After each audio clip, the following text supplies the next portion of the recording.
ಓಂ ಶಾಂತಿ ವೀಕ್ಷಕರ ಅಭಿಮಾನಿಗಳ ಗುರುಮಕ್ಕಳೇ, ನಿಮ್ಮೆಲ್ಲರಿಗೂ ಒಳ್ಳೆಯದಾಗಲಿ. ವೀಕ್ಷಕರ ಅಭಿಮಾನಿಗಳ ಗುರುಮಕ್ಕಳೇ, ಭಕ್ತರೆ, ಪ್ರತಿಯೊಬ್ಬರಿಗೂ ಶರೀರ ಅಂತ ಒಂದಿರುತ್ತೆ. ಆ ಶರೀರ ದುರ್ಬಲವಾದರೆ ಅಥವಾ ರೋಗಕ್ಕೆ ಗುರಿಯಾದರೆ ಅಥವಾ ಮರಣ ಹೊಂದಿದ್ರೆ ತುಂಬಾನೇ ದುಃಖ ಆಗುತ್ತೆ, ತುಂಬಾನೇ ನೋವಾಗುತ್ತೆ, ತಡ್ಕೊಳಕ್ಕಾಗಲ್ಲ. ನಮ್ಮ ಶರೀರ ಎಲ್ಲಿವರೆಗೂ ಶಕ್ತಿಶಾಲಿಯಾಗಿರುತ್ತೆ, ಆರೋಗ್ಯದಿಂದ ಇರುತ್ತೆ, ಅಲ್ಲಿವರೆಗೂ ನಾವು ಸಂತೋಷವಾಗಿ ಆನಂದವಾಗಿರ್ತೀವಿ. ಅಥವಾ ನಮ್ಮ ಅಕ್ಕಪಕ್ಕ ಇರೋವ್ರ ಶರೀರ, ಅವರ ಶರೀರಗಳು ಅವರು ಆರೋಗ್ಯವಾಗಿದ್ದರೆ ನಾವು ಅವರನ್ನು ನೋಡಿ ಸಂತೋಷ ಪಡ್ತೀವಿ, ಆನಂದ ಪಡ್ತೀವಿ. ಒಂದು ವೇಳೆ ನಮ್ಮ ಅಕ್ಕಪಕ್ಕದವ್ರಿಗೆ ಆರೋಗ್ಯ ಕೆಟ್ಟೋದ್ರೆ ಅಥವಾ ಯಾರಾದರೂ ಸತ್ತೋಗ್ಬಿಟ್ರೆ ನಮಗೆ ತಡೆಯಲಾರದಷ್ಟು ನೋವು, ದುಃಖ ಉಂಟಾಗುತ್ತೆ. ಅಷ್ಟೇ ಯಾಕೆ, ನಮ್ಮ ಶರೀರಕ್ಕೆ ದುರ್ಬಲ ಉಂಟಾದರೆ, ಅಂದರೆ ನಾವು ಬಲಶಾಲಿಗಳಾಗಿದ್ದು ಆರೋಗ್ಯವಂತರಾಗಿದ್ದು ದಿನೇ ದಿನೇ ನಾವು ರೋಗಕ್ಕೆ ಗುರಿಯಾದರೆ ಅಥವಾ ದೌರ್ಬಲ್ಯವನ್ನು ಕಂಡ್ರೆ ಖಂಡಿತ ನಮಗೆ ನೋವಾಗುತ್ತೆ, ತಡ್ಕೊಳಕ್ಕಾಗಲ್ಲ. ಈ ದೌರ್ಬಲ್ಯಕ್ಕೆ ಕಾರಣ ಏನು? ಯಾಕೆ ಆಯುಸ್ ಮುಗಿಯುತ್ತೆ? ಯಾಕೆ ರೋಗಗಳು ಬರುತ್ತೆ? ಯಾಕೆ ನಾವು ನಿಶಕ್ತರಾಗ್ತೀರಿ, ಸುಸ್ತಾಗಿ ಹೋಗ್ತೀರಿ? ವೀಕ್ಷಕರೇ ಗಮನಿಸಿ, ಭಕ್ತರೇ ಗಮನಿಸ್ರಿ. ನಾನು ಹೇಳೋದು ಏನಪ್ಪ ಅಂದರೆ, 7 ಧಾತುಗಳು ಈ ಶರೀರದಲ್ಲಿರುತ್ತೆ. 7 ಧಾತುಗಳು ಈ ಶರೀರದಲ್ಲಿರುತ್ತೆ. 7 ವಸ್ತುಗಳು ಅಂತ ತಿಳ್ಕೊಳ್ಳಿ.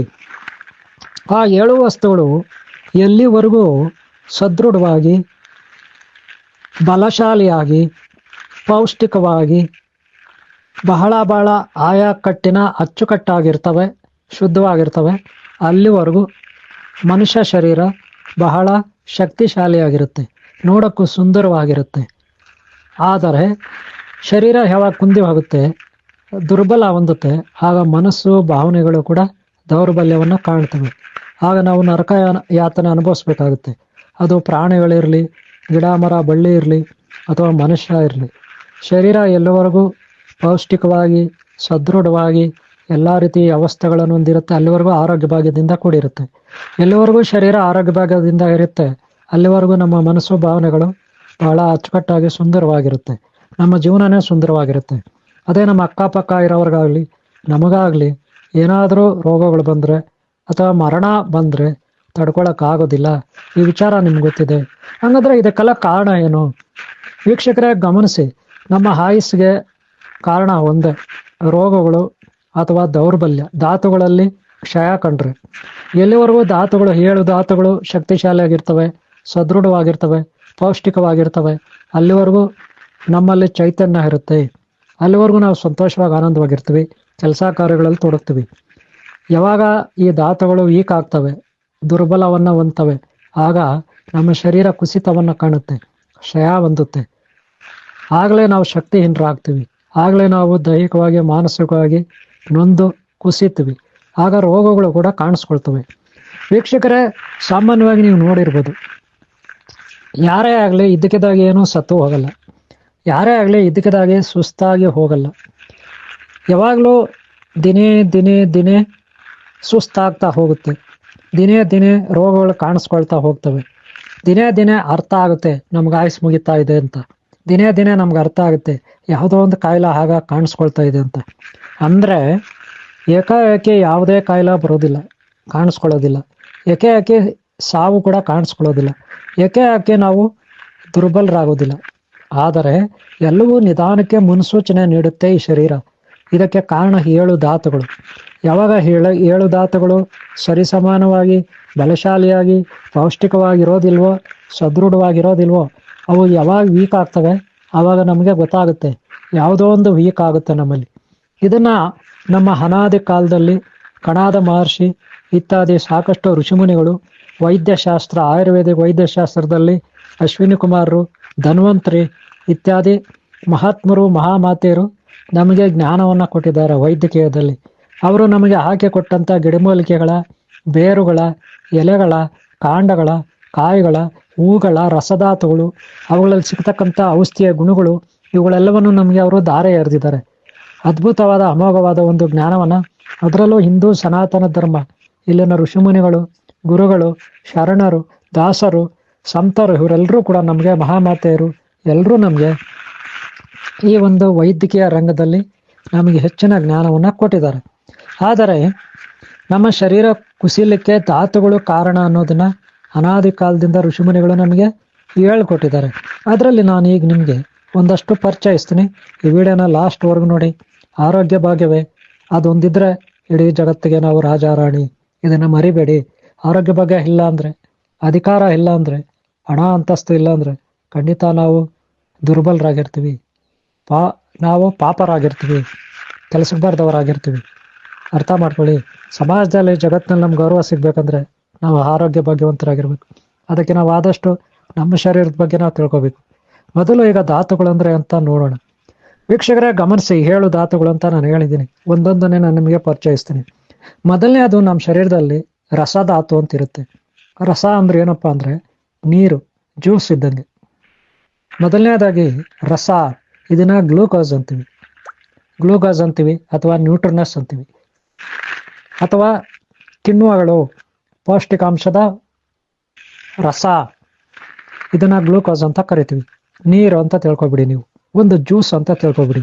ಇದು ಮೊದಲನೇ ಧಾತು. ಅದು ಯಾವಾಗ ಗಟ್ಟಿ ಆಗ್ತಾ ಹೋಗುತ್ತೆ ಆಗ ರಕ್ತ ತಯಾರಾಗುತ್ತೆ ನಮ್ಮ ಶರೀರದಲ್ಲಿ.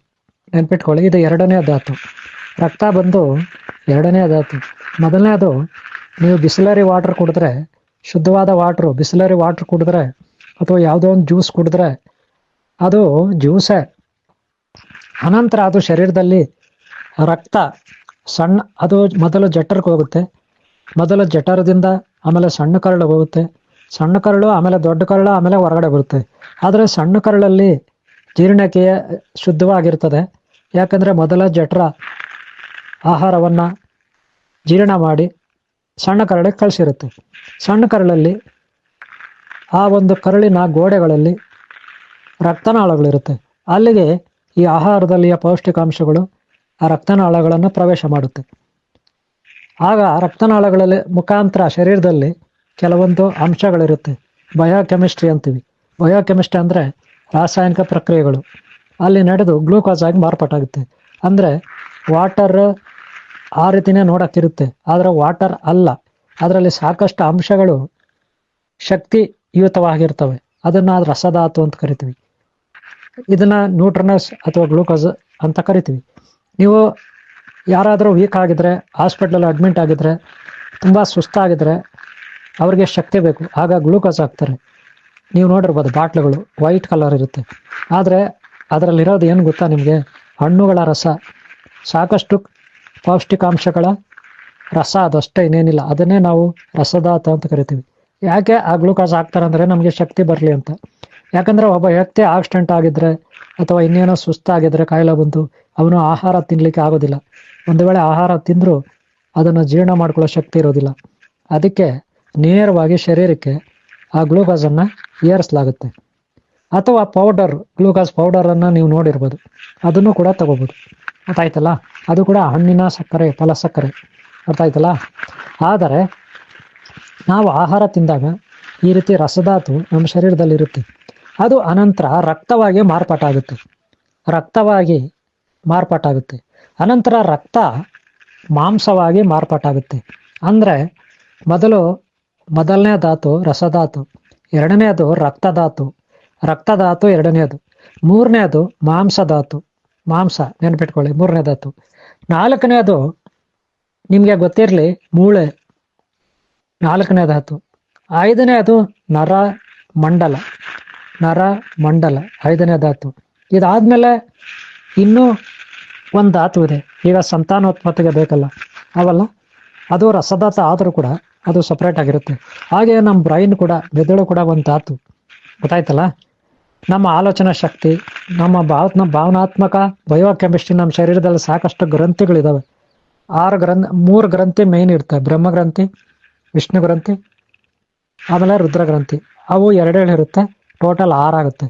ಗೊತ್ತಾಯ್ತಲ್ಲ? ಹೀಗೆ ನೋಡಿದ್ರೆ ನಮ್ಮ ಶರೀರದಲ್ಲಿ ಇವೆಲ್ಲ 7 ರಸಧಾತುಗಳಿರುತ್ತೆ. ಗೊತ್ತಾಯ್ತಲ್ಲ? ಮೂಳೆ, ಮಾಂಸ, ರಕ್ತ, ನೀರು. ಆದರೆ ನಮ್ಮ ಶರೀರದಲ್ಲಿ ಆಹಾರವು ಚೆನ್ನಾಗಿ ಜೀರ್ಣ ಆದರೆ, ಅಂದರೆ ನಾವು ತಿಂದಂಥ ಹಣ್ಣು ಹಂಪಲ, ಶುದ್ಧವಾದ ಹಣ್ಣು ಹಂಪಲ, ಶುದ್ಧವಾದ ನೀರು, ಶುದ್ಧವಾದ ತರಕಾರಿಗಳು, ಇವೆಲ್ಲ ತಿನ್ನಬೇಕು. ಅದೇ ಬೇರೆ ಬೇರೆ ಕೆಟ್ಟದ್ದೆಲ್ಲ ತಿನ್ನಬಾರ್ದು, ಕೆಟ್ಟದ್ದೆಲ್ಲ ಕುಡಿಬಾರ್ದು.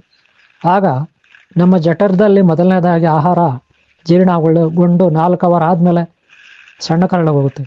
ಅಲ್ಲಿ ಜೀರ್ಣ ಕ್ರಿಯೆ ಸಂಪೂರ್ಣವಾಗಿ 75-90 ಭಾಗ ಮುಗಿಯುತ್ತೆ. ಅನಂತರ ದೊಡ್ಡ ಕರಳು ಹೋಗಿ ಹೊರಗಡೆ ಬರುತ್ತೆ. ಅಷ್ಟೊತ್ತಿಗೆ ಎಲ್ಲವೂ ಪ್ರಕ್ರಿಯೆಗಳು ಶುದ್ಧವಾಗಿ ನಡೆದ್ರೆ, ಕರೆಕ್ಟಾಗಿದ್ದರೆ ನಮ್ಮ ಶರೀರಕ್ಕೆ ರಸವು ಹೆಚ್ಚಾಗಿ ಸಿಗುತ್ತೆ, ರಸಧಾತು ಹೆಚ್ಚಾಗಿ ಸಿಗುತ್ತೆ. ಯಾವಾಗ ರಸಧಾತು ಹೆಚ್ಚಾಗಿ ಸಿಗುತ್ತೆ ಆವಾಗ ಅದರಿಂದ ರಕ್ತ ಹೆಚ್ಚಾಗಿ ಉತ್ಪನ್ನ ಆಗುತ್ತೆ. ರಕ್ತದಲ್ಲಿ ಹೆಚ್ಚಿನ ಶಕ್ತಿ ಇರುತ್ತೆ, ಪೌಷ್ಟಿಕಾಂಶ ಇರುತ್ತೆ. ಅನಂತರ ಮಾಂಸಖಂಡಗಳು ಸದೃಢವಾಗಿರ್ತವೆ. ಹಾಗೆ ನರಮಂಡಲ ಸದೃಢವಾಗಿರುತ್ತೆ. ಹಾಗೆ ಮೂಳೆಗಳು, ಕ್ಯಾಲ್ಸಿಯಂ ಎಲ್ಲ ಸಿಗುತ್ತೆ ಮೂಳೆಗಳಿಗೆ, ಅದು ಕೂಡ ಸದೃಢವಾಗಿರುತ್ತೆ. ಹಾಗೆ ನಮ್ಮ ಆಲೋಚನಾ ಶಕ್ತಿಗೆ ಮೆದುಳು, ಹಾಗೆ ನಮ್ಮ ಇಡೀ ಶರೀರವನ್ನು ಬ್ಯಾಲೆನ್ಸ್ ಮಾಡ್ತಕ್ಕಂಥ ಬ್ರಹ್ಮಗ್ರಂಥಿ, ವಿಷ್ಣು ಗ್ರಂಥಿ, ರುದ್ರಗ್ರಂಥಿ, ಹಾಗೆ ಅದಕ್ಕೆ ಬೇಕಾದಂಥ ಸಾಕಷ್ಟು ಪ್ರಕ್ರಿಯೆ, ರಾಸಾಯನಿಕ ಪ್ರಕ್ರಿಯೆಗಳ ಶಕ್ತಿ, ಇವೆಲ್ಲವೂ ಧಾತುಗಳು ಸದೃಢವಾಗಿ ಬಲಶಾಲಿಯಾಗಿದ್ದರೆ ಇಡೀ ನಮ್ಮ ಶರೀರ ಗಟ್ಟುಮುಟ್ಟಾಗಿರುತ್ತೆ. ಆಗ ನಾವು ಬಲಶಾಲಿಗಳಾಗಿರ್ತೀವಿ, ಆರೋಗ್ಯವಾಗಿರ್ತಾರೆ, ಆರೋಗ್ಯ ಭಾಗ್ಯದಿಂದ ಕೂಡಿರ್ತೀವಿ, ದೀರ್ಘಾಯುಷ್ಯವಂತರಾಗಿರ್ತೀವಿ.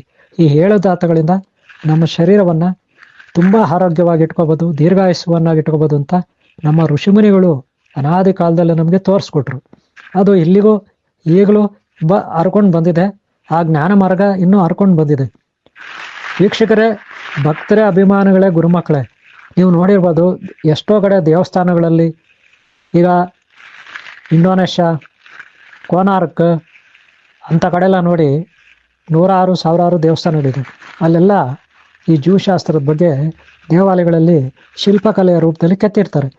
ದೇವಾಲಯಗಳು ಹಿಂದೂ ಸನಾತನ ಧರ್ಮದಲ್ಲಿ ಯಾಕಪ್ಪ ಇದಾವಂದರೆ, ರಾಸಾಯನ ಶಾಸ್ತ್ರದ ಬಗ್ಗೆ, ಫಿಸಿಕ್ಸ್ ಭೌತಶಾಸ್ತ್ರದ ಬಗ್ಗೆ, ಖಭೌತಶಾಸ್ತ್ರದ ಬಗ್ಗೆ, ಗ್ರಹಗಳ ಬಗ್ಗೆ, ನಕ್ಷತ್ರಗಳ ಬಗ್ಗೆ, ಗಿಡ ಮರ ಪ್ರಾಣಿ ಪಕ್ಷಿಗಳ ಬಗ್ಗೆ, ನಮ್ಮ ಶರೀರ ಶಾಸ್ತ್ರದ ಬಗ್ಗೆ ದೇವಾಲಯಗಳಲ್ಲಿ ಪರಿಚಯಿಸಿದ್ದಾರೆ ಆಗಿನ ಕಾಲದ ಋಷಿಮುನಿಗಳು. ಹಾಗೆ ಶಿಲ್ಪಿಗಳು, ಅವ್ರಿಗೆಲ್ಲ ನಾವು ಋಣಿಯಾಗಿರ್ಬೇಕು.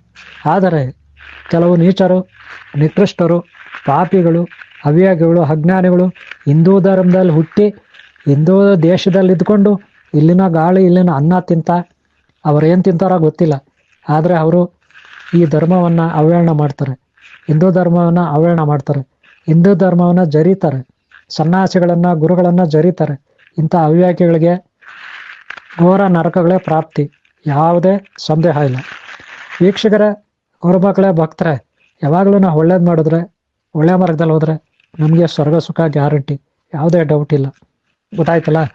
ಎಷ್ಟೋ ಮಂದಿ ಹೊರದೇಶದವರು, ದುಷ್ಟರು, ಪಾಪಿಗಳು, ಅವ್ಯಕ್ಗಳು ಬಂದರು, ನಮ್ಮ ದೇಶದ ಮೇಲೆ ದಾಳಿ ಮಾಡಿದ್ರು, ನಾಶ ಮಾಡೋಕ್ಕೆ ಪ್ರಯತ್ನ ಪಟ್ಟರು, ದೇವಾಲಯಗಳನ್ನು ಸಾಕಷ್ಟು ದೋಚಿದ್ರು, ಸಾಕಷ್ಟು ಗ್ರಂಥಗಳಿಗೆ ಬೆಂಕಿ ಇಟ್ಟರು. ಅದರಲ್ಲೂ ತಕ್ಷಶಿಲೆ, ಯೂನಿವರ್ಸಿಟಿ, ಅಶೋಕ ಸಾಮ್ರಾಟ್, ಹಾಗೆ ಚಾಣಕ್ಯ ಮಹಾರಾಜ್, ಇವರೆಲ್ಲ, ಬಿಂದುಸಾರ, ಚಂದ್ರಗುಪ್ತ ಮೌರ್ಯ, ಇವರೆಲ್ಲ ನಮಗೆ ಒಂದು ಒಳ್ಳೆ ಮಾರ್ಗವನ್ನು ಹಾಕಿಕೊಟ್ಟು ಒಂದು ಯೂನಿವರ್ಸಿಟಿ, ವಿಶ್ವವಿದ್ಯಾಲಯವನ್ನು ಕಟ್ಟಿದ್ರು. ಆದರೆ ಅದನ್ನು ಅವನ್ಯಾವನೋ ಗಜನಿ, ಅವನ್ಯಾವನೋ ತೊಗಲಕ್ಕೋ, ಅವನ್ಯಾವನೋ ಇನ್ನೊಬ್ಬ ಅಯೋಗ್ಯ, ಇವರೆಲ್ಲ ಬಂದು ನಾಶ ಮಾಡಿದ್ರು. ಆದರೂ ಕೂಡ ನಮ್ಮ ಧರ್ಮ ಇನ್ನೂ ಉಳ್ಕೊಂಡು ಬಂದಿದೆ. ನಮ್ಮೆಲ್ಲರ ಕರ್ತವ್ಯ ನಮ್ಮ ಸನಾತನ ಧರ್ಮದ ಜ್ಞಾನವನ್ನು ನಾವು ರಕ್ಷಣೆ ಮಾಡಬೇಕು. ಯಾರು ಈ ಧರ್ಮವನ್ನು ರಕ್ಷಣೆ ಮಾಡ್ತಾರೆ ಆ ಧರ್ಮವೇ ಅವರನ್ನು ರಕ್ಷಣೆ ಮಾಡುತ್ತೆ. ಶ್ರೀಕೃಷ್ಣ ಭಗವಾನ ಭಗವದ್ಗೀತೆಯಲ್ಲಿ ಹೇಳಿದ್ದಾನೆ. ಸಾಕಷ್ಟು ನಮ್ಮ ಹಿಂದೂ ಧರ್ಮದ ಗ್ರಂಥಗಳು, ಮಹಾನುಭಾವರು, ಮಹಾಮಾತೆಯರು ಹೇಳಿದ್ದಾರೆ. ಅವರ ಮಾತನ್ನು ನಾವು ಆಲಿಸ್ತಾ, ಅವರ ತತ್ವಗಳನ್ನು ಪಾಲಿಸ್ತಾ ನಾವು ಮುನ್ನಡೆಯೋಣ. ಈ ರೀತಿ ಹೇಳ್ತಾ ನಾನು ಈ ಒಂದು ಎಪಿಸೋಡ್ನಲ್ಲಿ ಮುಗಿಸ್ತಾ ಇದ್ದೀನಿ. ವೀಕ್ಷಕರೇ, ಭಕ್ತರೇ, ಗುರುಮಕ್ಕಳೇ, ಮಿತ್ರ, ಈ ವಿಡಿಯೋ ನಿಮ್ಗೆ ಇಷ್ಟ ಆದರೆ ಒಂದು ಲೈಕ್ ಮಾಡೋದು ಮರಿಬೇಡಿ. ನಿಮ್ಮ ಪ್ರೋತ್ಸಾಹ ಇದ್ದರೆ ಖಂಡಿತ ನಾನು ಮತ್ತೆ ಈ ರೀತಿ ವಿಡಿಯೋಗಳನ್ನು ಮಾಡ್ಬೋದು. ಹಾಗೆ ಹಿಂದಿನ ಭಾಗಗಳು ನೋಡಿ, ಹಾಗೆ ಮುಂದಿನ ಭಾಗಗಳು ನೋಡಿ. ಇದು ಭಾಗ 1 ಅಂತ ತಿಳ್ಕೊಳ್ಳಿ ಈ ಧಾತುಗಳ ಬಗ್ಗೆ. ನೆಕ್ಸ್ಟ್ ಭಾಗ ಸಾಧ್ಯವಾದರೆ 2 ಮಾಡಲಿಕ್ಕೆ ಪ್ರಯತ್ನ ಪಡ್ತೀನಿ. ನಿಮ್ಮ ಪ್ರೋತ್ಸಾಹ ಹೀಗೆ ಸದಾ ಇರಲಿ. ಒಂದು ಲೈಕ್ ಮಾಡೋದು ಮರಿಬೇಡಿ. ಹಾಗೆ ಸಬ್ಸ್ಕ್ರೈಬ್ ಮಾಡ್ಕೊಳ್ಳಿ. ಹಿಂದಿನ ಭಾಗ ನೋಡಿ, ಮುಂದಿನ ಭಾಗ ನೋಡಿ. ನಿಮ್ಮೆಲ್ಲರೂ ಒಳಗಾಗಲಿ. ಓಂ ಶಾಂತಿ, ಓಂ ಶಾಂತಿ, ಓಂ ಶಾಂತಿ.